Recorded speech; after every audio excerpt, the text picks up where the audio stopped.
Okay, this is a 100% pallet wood firewood shed. All recycled parts, even the nails were recycled and salvaged. The side skirtings are old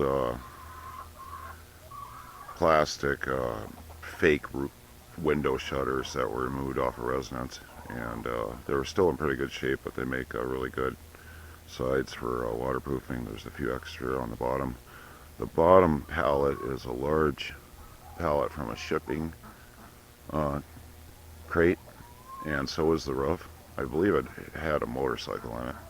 And the roofing is roll tar roofing salvaged from an old abandoned residence.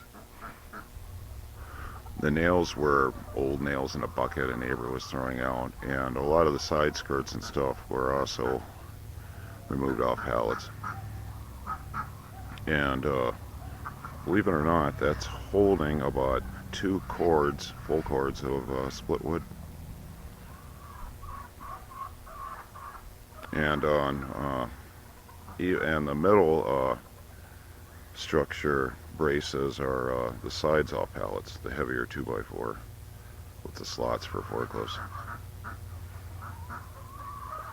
And to further reinforce it, I took heavy gauge wire and wired the whole thing together, sides, roof, bottom frame, everything. And the bottom pallet was the bottom of the shipper. It actually has skids or dunnage on it, which makes perfect runners, or for the sitting on there, so you don't get direct earth contact.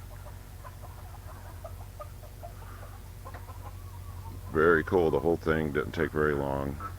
I don't know, an hour or something, even with the roofing. So we'll see how it does. I think it'll do really well.